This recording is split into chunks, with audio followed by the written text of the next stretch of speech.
Hello, everyone. Welcome to this week's episode of the podcast. And it's a bit of a different episode. I guess every episode's different, but this one is a bit different than some. But in today's episode, I'm joined with Charlotte, and Charlotte was on the latest series of the Traitors, series 2. And because I like to talk about hobbies on the podcast a lot, I love the Traitors. It's probably one of my favourite shows, up there with Doctor Who. Oh no, there's totally different things. Yeah, Charlotte's going to be sharing her experience. We'll talk about everything that happens on screen. So yeah, it's going to be really good. So Charlotte, I always feel like I say this every time, but I always feel like before I've asked you to introduce yourself, I've done it for you. So is there anything else that you could say to introduce yourself? I could be here all day if I started talking about me. No, I think you've got it all there, really. Yeah, obviously went on Traitors and that was brilliant. But also personal life wise, work with special needs in recruitment and primary schools. So yeah, quite interested to be on this podcast actually, because I actually have ADHD, so I can relate. We're all on the Yeah. spectrum together. Yeah. So yeah, that's a bit about me. Yeah, maybe we can talk a little bit about that as well, around that, like Yeah, schools, and because as on the podcast, I talked about a lot around that. So yeah, yeah, it's quite a coincidence. I know. Yeah. So I guess we'll talk about the traitors first, and then we can kind of, I guess, talk around that maybe towards the end. Um, Yeah, um, go so for it. so first question, Charlotte, when you found out that you was gonna be on the traitors, what was that kind of feeling for you? It was exciting, but then in the next breath, you kind of like go straight into panic. For me, I went into panic, and that's probably why, like as I say, I touched on the ADHD side.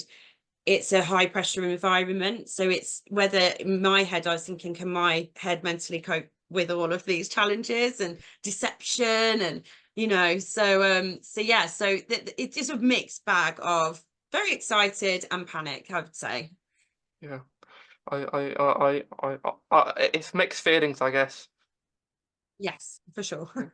Yeah. Yeah.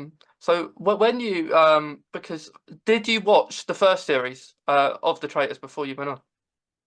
I did. So I watched the first series because I'm a huge fan of Claudia. She always does like quirky stuff. So I thought, right, if she's hosting the show, but it's going to be all right. So we watched the first season every day as it aired. So it was live. We watched it as well. So we had to do the whole waiting like everybody had to this season. And we were hooked after about 2 episodes. And I remember it sort of finished on Christmas week. And at the Christmas table, dinner table, obviously you've got all your family and friends that have travelled up. And we were like, oh, have you seen this show? So some had, some hadn't. And we were talking it to death. And they said, you should apply for it. And after a couple too many wines and champagnes, I was like, yeah, okay. So I filled in everything apart from the video clip you have to record, which I did that on a sober mind. And yeah, and then it just went from there. So I literally from January had to wait all the way to the summer for that confirmation. It was a really long process for me. Yeah, I imagine how shocked it was as well because the amount of probably people who do apply for it. Yeah, I Yeah, think last year it was something like 170,000, and this year I wouldn't even want to know how many. I'm sure it'd be a lot more. yeah, and I imagine for the next series as well, it's going to be even more. Oh, yeah, Yeah, for sure, yeah, definitely. A lot of everyone, I get stopped and asked a lot, what did you do? And I was like, literally nothing. It's just me. But that's what they want. They want normal people and nice people, kind mm, people. Like there's no one in the castle that is unkind, and that goes for the crew, everybody. Everyone's lovely. And I think that's what makes it so interesting to watch, because we all unravel from our kind polite selves to going a bit insane and second guessing, and you're just so tired and sleep deprived. So you like you hear things wrong and you take everything wrong, and but it is, I still hands down say it's the best experience I've ever done, and I would highly recommend anyone to go for it. yeah. It seems like a nice well, Claudia said it's not a holiday, I think, on there, but I guess you kind of think it is a holiday in a way because you're there for a few weeks. Yeah, and know that what you see is really what happens. It's there's no illusions. And that's really exciting for me too. I mean, I can't wait till next year to watch it as a viewer again, knowing what I know now. But yeah, it's Claudia is bang on with that one. It's definitely not a holiday. I mean, although she's an absolute gem, she's so much fun. But we kept saying it was a bit like a business retreat, like a team building thing. We felt like we was on a work retreat all doing team building exercises, but then you get to the round table and you go, oh yes, we're not on a retreat, we're about to banish someone. And then when you get up in the morning, you go to the table and you're like, am I dead? Am I going to be dead in the morning, or who is? So yeah, you have these moments where it's so good and you don't want it to end and you're having the best time of your life, but then in the next breath, like, you are very harshly reminded that this is not a holiday or a retreat, and this is serious and big money to be won. Yeah, because as a viewer, of course, for me, I'm watching because I guess it's easier to be a viewer than be on there because Yeah, but because you know yeah, everything. So you're yeah, like, why are they doing that? And you're thinking, because we don't know that person's a traitor. yeah, yeah. And I'm watching it and I'm thinking, how's that person still in the game? Yeah, And the one that sprung to mind was yeah, Jazz yeah, actually, because I thought, hang on a minute, surely the traitors are analysing what Jazz is doing. He's mm, bringing people to the side, and then I couldn't believe he got as far as he did, and it's yeah. crazy the way you think about it. I think with Jazz, he made a few like errors. Like, say if we were about to do a challenge, he might have misinterpreted it. I mean, there's a lot of information to take in all the time.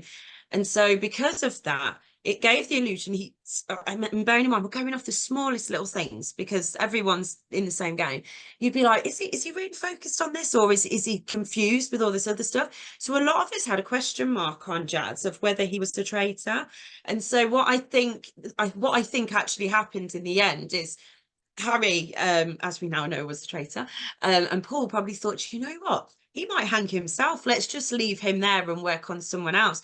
But little did we all know that actually he was really on the money and actually very clever. So I don't think it's just the traitors that saved him. I think he played a really good game. He never let too much away, that he was too much a risk, but he definitely knew what was going on. So we do have to give Jazz a lot of credit for that, I have to say. He played a very good game. Um, Yeah. he did. But like not many people. I think he got most of the traitors right. Without actually knowing. So I know. and it's hard. Like for like me watching and other people, it's like easy. Like why can't you pick them? Well, for you guys in there, it's a lot harder because you don't Yeah. actually know.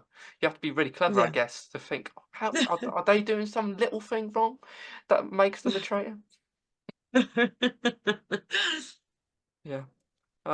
So at the first round table, so when you're and actually before you're going in, because of course in the first when you're on that line outside, Yeah. right at the Mhm. start, of course on the first series, I think I think it was um one of them went on the first Two, series, or two of two, them went. two got kicked off. Yeah, Kieran and Amos got told to go yeah, immediately. I mean, they come back in the end, but that first lineup, no one wanted to go at the end. They didn't want to go in the middle. Then there was like, well, what if we go in between the two parts? What if that's what they're going to do?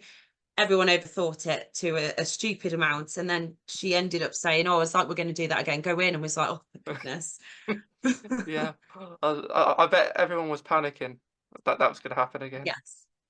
Yeah, definitely. But Claudia just remind a lot, and she was saying it to us, and I think she says it in her interviews as it was airing, like this season, whilst the premise is still very much the same, the traitors, it's nothing like the first season. They can't repeat it, otherwise it's not going to have that shock factor of value. What springs to mind in that one is when you think of Diane's slow poisoning. That Yeah. was absolutely a work of art, whoever come up with that, because not only did we have the challenge of them getting the chalice and serving it, but we also had this long drawn out funeral procession to find out who had been poisoned. And the shock of Miles when he walked into the breakfast in the morning and saw us at the table, that is like one of the Yeah. best shots of Oh, the whole show. that was so funny because I know. all the traits think, hang on a minute, I I'm thought she sure I shot. murdered you Yeah, last night. yeah. Why are you still sitting there? Have we done the wrong move? Um, but I think Paul was still there at that point. Um, Yes. yeah, I think Harry and Paul were really clever because I think maybe Mm, in their mind they were thinking, if we get Miles to do it, the things are on him, so we're not in yeah. the spotlight.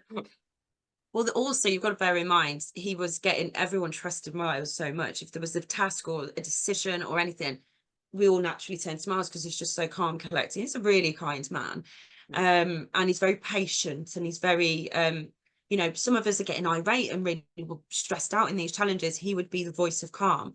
So I think for them, he was probably their biggest threat because he could have gone all the way to the end.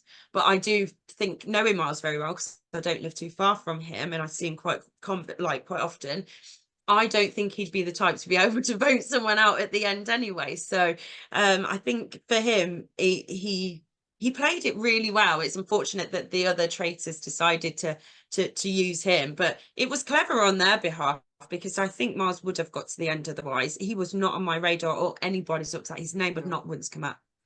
I think the problem with that, because like it, I think the problem is because the traitors seem to always want to kill each other. um, Season, it was like the traitors were at war more than like, and then the faithfuls were going against each other while the traitors were going against it was absolute chaos this season. But I think they were very clever how they changed it with the shields, and they said rather than you all go to the armory, this time it's you've got to abandon banking money and the challenge or mission, sorry, yeah, to go and get that shield over there. And I think that in itself added an extra layer of gameplay and deceit. And yeah, I mean, it was a really good twist that they added. And I remember thinking when they told us at the beginning, I think you can see me on a clip, and I'm like this, taking it all in, standing ready for the first mission, going, so you're telling me there are shields and we have to not do that to get one? And that's where I was just like, really, it just blew my mind when I found out. I was like, great, this is just going to be a nightmare. yeah, it's so crazy. So when you went in for that first round table where the Claudia chooses who's the faithfuls and who's the traitors, did like going Yeah, into it, did you want to be a faithful or did you want to be a traitor? I wanted to be a traitor. I really did. I wanted to go in and just play this big character of, a bit like what Paul did, like, just go in and be villanelle, play it as an actress and just really think this is, a big pantomime. It's not actually a game. And that was what I was going to do. And I was so, I don't know, everyone I know was like, I think you'd be a great traitor. I think it'll be you. I mean, obviously I couldn't tell many people before I was going on, but of the family and friends I could, they were convinced I was going to be a traitor. So when I didn't get the tap, I mean, the first instinct was to go and chase Claudia down and give her a shake. But other than that, I just thought, well, what do I do now? And I felt so vulnerable, immediately felt really vulnerable. Um, so my next mission was just find someone you think is a traitor and be their best friend. So, and it worked really well. So I did that with Paul. I was quite strong that it was him, but I had no idea who the other ones were. Like Harry was the biggest shock of my life. I had no idea he was. Andrew, I'd started to have discussions with Diane, but then when she got murdered, I felt like I was the only one that was suspecting Andrew. So you end up backing off because you never know how it's going to go at the table. And if you bring up a name no one else is, then it puts a target on you to be murdered. So it's that balance. It's very difficult. Yeah, because you have to be really careful to say, if you say something at the round table, Mm. I guess the spotlight's on you because you said something. Yes, and the spotlight was on me a hell of a lot. I mean, how the show's edited, because unfortunately, with this, there's so much footage to get into these episodes. As you've seen, it's quite a lot of drama. And unfortunately, you didn't get to see me be as vocal as I was.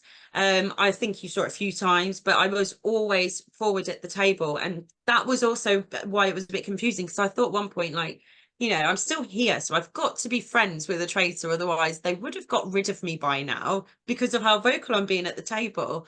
So yeah, but it's when you don't have a lot to go on, we tended to obsess about things that really didn't matter. and that were completely off it, and that's what makes it quite entertaining, I think, to watch. Yeah. So I think like it was hard because I think I think Paul put himself in. I think was it the dungeon? Yes. Part. With Um, Meg and Ash and Andrew. yeah.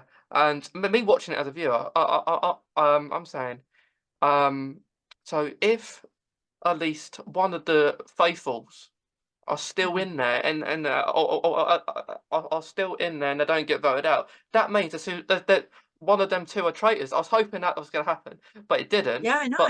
But I thought that as well. yeah, because I thought it was maybe one of the best moves to put two traitors in there, maybe one, but putting two Mhm. maybe complicated things for the traitors.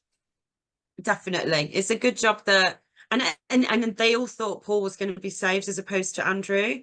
So that just put an absolute massive spanner in the works for them. But obviously from our point of view, we were just like, I was convinced at this point I thought Paul was faithful.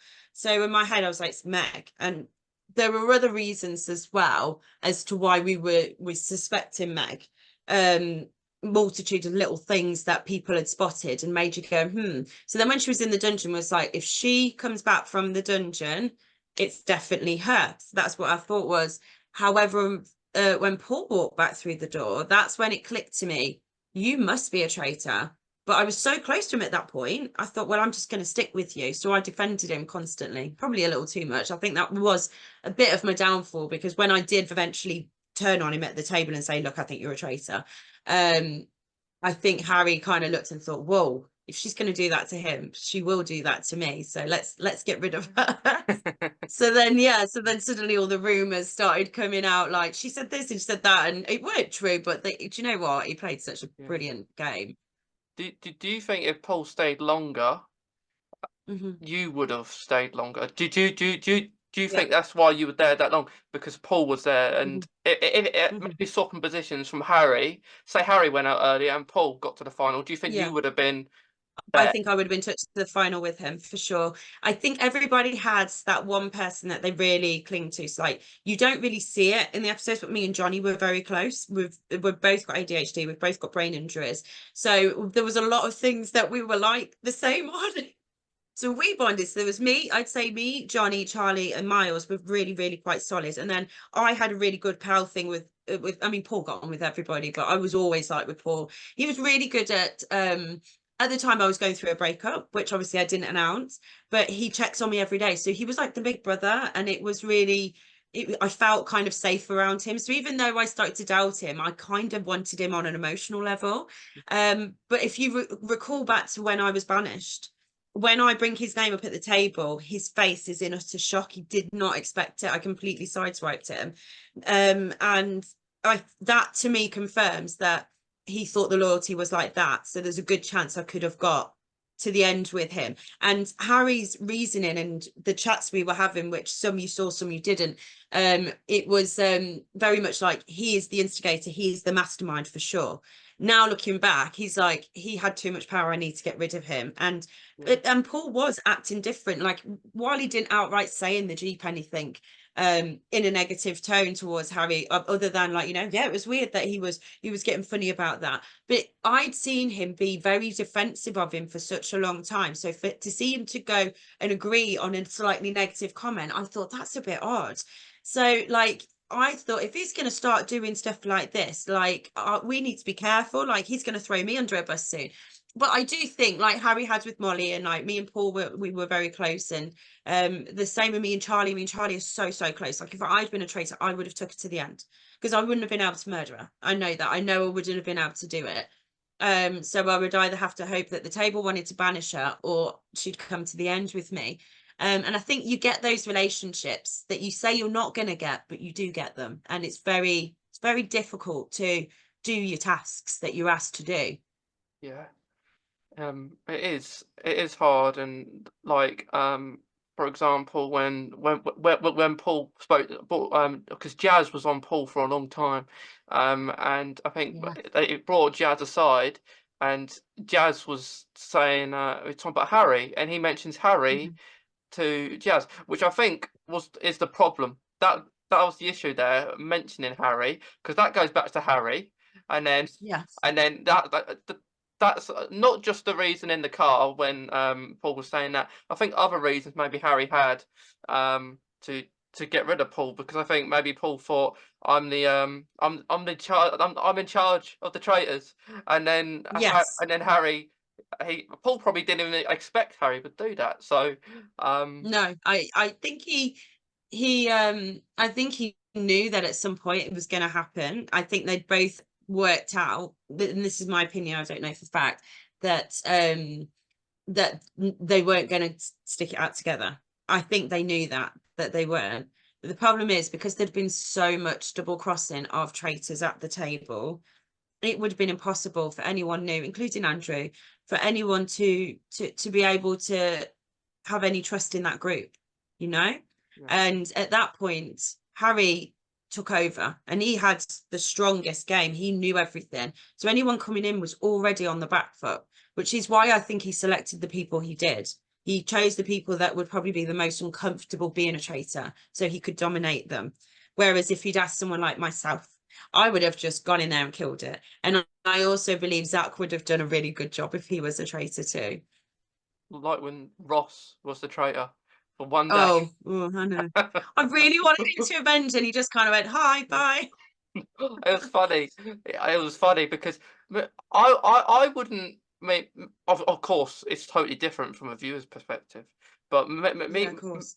me looking at it, because Jazz was still there, I would say get Jazz to be a traitor. Yeah, Instead, yeah, because Ross, of course, they don't know Diane is Ross's mum at that yeah. point. But I think No. if they did, I think they'd be like, no, we're not doing that. Um, but but if you got rid of Jazz, or not got rid of him, but made him a traitor, maybe it would have been Yes. easier. Yeah, it Uh, could have been it would have been a whole different yeah, game altogether. really. Jazz is so sweet. I think he would have struggled with it. Like on the night I was banished and it aired on the television, he called me afterwards and he was really emotional, just apologizing, saying, I should have stuck up for you. I knew it wasn't you. I knew it wasn't you. And he says, I'm watching it back and I'm just seeing how unfair it was. And I was like, it was a game. Don't worry about it. Like, you did really well. But that's the kind of guy Jazz is. He's a true gentleman. He's very soft, very caring, very kind. And he makes the effort for absolutely everybody, and he's really observant. That's what makes him such a good friend, because he's observant and he listens and he takes it in. And I think sometimes some of the wilder characters, the louder characters like myself, and Harry's quite forward speaking, and obviously when you've got the likes of Paul and Ross and they're joking around and having their banter, when you have situations like that, it kind of swallows up the quieter people, and actually they're probably getting a better opportunity to observe while we're just creating chaos everywhere. Yeah, I think I think it was one scene in the car where I think it was you, Ross, um, Paul, and I think they were all joking Yeah. about like someone's mum is in Yes, the they were doing Traitors. impressions of Diane, and Yeah. then Ross did the wink to the camera. Oh my God, I screamed. So me and Charlie got to see that particular episode early, because obviously we do the podcast with Ed. So before we do the podcast, we obviously need to see the latest episode, and that was obviously on it, and or near it anyway. And as obviously sitting with Charlie watching it, we saw the wink and we just screamed so loud, going, oh my God, how did you not see that? So yeah, it was, I mean, I just think the roast dinner comment too. So when we were having this roast dinner, and I love a roast, I was really around going, guys, it's a roast, it's a roast. So we're all sitting down in the billiards room eating it. And it's when he goes, oh, my mom doesn't do very good Sunday roast. And everyone went, oh, you don't say that on television. You don't tell your mom. And then we was like, really? And I was like, oh my God, don't say that. And then it's how Diane was like, oh, well, you'll have to come to mine for a roast. If it's as good as this, I will do. And it's those little moments where you're just like, Ross, you cheeky, but how great is that to watch? Yeah, and he's speaking about your own mum's roast dinners. I know. And honestly, we're all going away soon. And when we do go away, we've tasked Diane for this amazing roast dinner. We need to judge it ourselves. You have to you have to see if Ross is right or wrong. I think Ross is wrong. I think he's a wind-up merchant. They have a really good chemistry and banter, them two. So I think he's just winding her up. But I mean, honestly, why go out for it? Yeah, yeah. It's crazy. Was there anything in like while being on the show, was there anything that you maybe would have done differently as like in the game at all? I think I would have pled my case to Claudia a lot stronger so that I could be a traitor. That's one thing I would change. Other than that, I wouldn't change anything. I feel like the winner was deserved, and it's not to say if I hadn't got to the end, I would have been like, I've got to the end, I deserve it too. I feel I worked very hard. I worked very hard on the missions.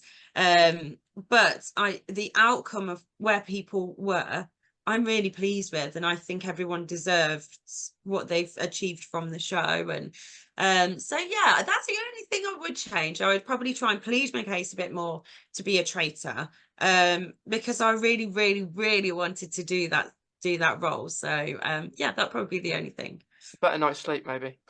Oh my goodness, I can't tell you how stressful it is. You're already getting back late, and then obviously a lot of the time we don't have time to have showers and stuff because we've got to do the round table. So you go back to your lodgings, you have this shower, you lie in bed, and then you can't sleep because of the panic. And then next thing you know, alarms going off. This is what I mean. Everyone gets so tired and worn out. And it's just so immersive. Like honestly, you feel like people are going to die, like rather than it's a game. It's just like, the shock when Diane walked to her death, like we all mourned her all evening. And like obviously she's alive, but it felt so real there. Yeah, it must feel really sad when you lose people. Yes, psychologically, especially if they're a crutch. Like I leaned on Diane a lot. Like I just get on so well with her. She's an ex-teacher that works in special needs schools. I work with special needs schools and teachers, so we were just like hammering stories together all the time. And she's very forthright and honest, and I am, and we just clicked, and we still do talk now. I love her to bits, and she wanted so desperately to just impress her children. She was like, I just wanted to go and do a good job for my kids, and she did. I mean, look how amazing she did, and she was just really good fun. She's dry sense of humor, but honestly, a crutch to us. She's the unofficial mom that if you were upset or worked up or you had a theory, I went to her and she made me just feel safe in in it. Like, but you don't get to see those moments, which is such a shame because she is honestly just hilarious. Yeah, she was like things that she would say, um, She's like iconic. like straight away when Harry was right next to her when right from the start from the first round Yeah, table, and I think she said something yeah. and said, About the breathing. "Yeah, was that you?" And I think it was Harry, but he just didn't say It it. was Harry. Yeah, yeah, yeah. But it's amazing how like as soon as like you have the confidence to say that straight away. Um, because Yeah. Oh, she didn't care at all. Which made her so good. Like I really liked her. I liked her a lot. Neither me or Diane ever put each other's names on a board either. We both knew we were faithfuls, which was really good. When you lock in with someone that you know for sure is a faithful, then it makes the game more fun because you've got that person to talk to. So when she was murdered, it was a very disappointing day. I actually went into the separate room and lay down for a bit afterwards because I just found the whole day so completely draining and stressful and sad. So yeah, it was a shame to see her go, but do you know what? For someone who didn't make it to the end, she's still probably the most iconic person in this whole series. yeah, like she's famous now after being on Oh, Traitors. I know. I'm privileged to Yeah, tell everyone she's my friend. yeah, yeah. So before we finish, Charlotte, is there well a favourite challenge that you did in um in the Traitors? I really liked the Gold Rush challenge where we had to run across the wobbly bridge to take the gold over. It was a really hot day and it was just fun. I'd picked everyone who was quite fearful of water. And then that's why I picked Harry, because I was like, he's got no fear, I've got no fear, Molly's got no fear, you guys hate water, so we'll just keep running. So we had a lot of fun. We knew we weren't going to win because, you know, we were a bit disadvantaged with the team. But I think when you've already accepted we're not going to be the winning team, you just go and have a real good laugh doing it. So that's my favourite one, just because we all giggled our heads off all the way through that. And it was such a hot day. So it was just really sunny and lovely. I'm proud of what I did in the cabin challenge though, because I pushed myself in ways I didn't think I was capable of. So I wouldn't say it was my favorite to do, but to look back and see what I've done, I am quite pleased with that. So I'm torn between those. That's awesome. That's awesome. But yeah, with like ADHD, it must Mhm. have like lastly, did that have an impact on anything that you did in the show? Yeah, definitely. Because for me, with having ADHD, it's not all the time, and it can come out of nowhere. And suddenly, it's like your brain's going 100 miles an hour, and the usual things you do to sort of slow that motion down is not available to you because you're on a show. And don't get me wrong, if I'd gone to welfare, I'm having a breakdown, help me now, they would be like that. It's very, very, very good support system there, and we have Victoria who's like a therapist that helps us all throughout the show, which is brilliant. But taking those out the equation and wanting to not show weakness, because you've got to bear in mind, whilst that's all available, everybody sees everything as a reason you're a traitor. So to go in there and to try and control those urges that are natural to me, it was difficult, and it does mean that you overthink things. And because I'm overthinking things, sometimes I'd get the words muddled up the wrong way round of what I've heard because I'm obsessing, because I can't switch off. Whereas a lot of people might have heard that comment, store that comment and gone somewhere else. But also, I found when I was waiting to start a mission or something, in those little down periods where you had to wait, it really was too much for me. And I would be like, absolutely go mental. Like, I need to do this, I need to do that. But Charlie, and she's happy for me to share this, Charlie also has ADHD. So I had a really good support. That's what like made us so close. I tend to make like loud noises when I'm starting to feel overstimulated. Whereas Charlie, she starts like doing something with her hands, whether it's picking skin, pulling nails back. So I would pull her names and she would just put her arms around me to stop me screaming. So we had each other. And that I'm so grateful for. And that's why we get on so well, because we just get it. And Johnny also is in our category too. So you can see, we called ourselves the Neuro Spicy crew. And that's kind of why we sit together. But I also think it was good for me in another way, because the energy just means that I'm positive and I'm always going to give everything a go, and I get over things that little bit faster than probably someone else, which enables me maybe to go a bit further, because I don't look like a threat to anybody. I'm kind of already telling everyone I've got a disadvantage before I've even started. Yeah, So yeah, so I think it was an advantage in the end for me, but it's hard. It is. I'm not going to pretend it's not. It's very difficult to have ADHD and be in that environment.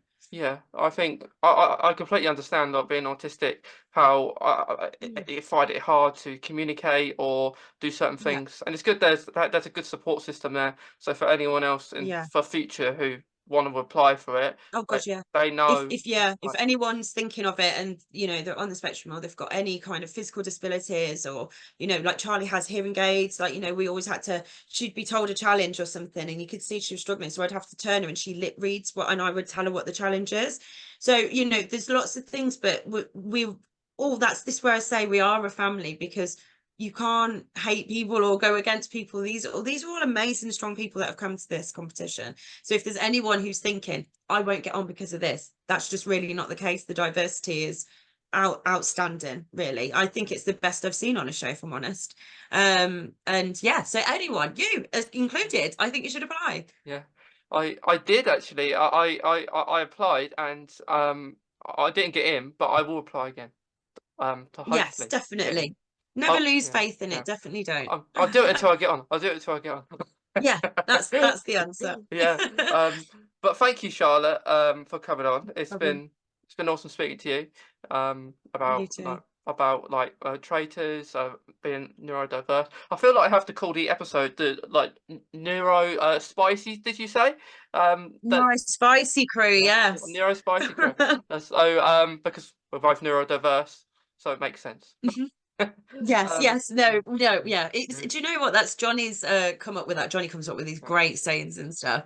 And yeah, he's the one that said neuro spicy, and we all loved it so much that it's just stuck. So we're like, yeah, we're the neuro spicy crew. It's awesome. That's awesome. It's great. But to anyone listening and watching, we hope you've enjoyed this episode. And yeah, look forward to the new series, series 3, whenever that is. But It'll be a while now. but yeah, definitely. But I hope you have a nice weekend, Charlotte, and thank you again for coming on No today. problem. No problem at all. Thank you for having me. It was lovely to meet you. Nice to meet you too.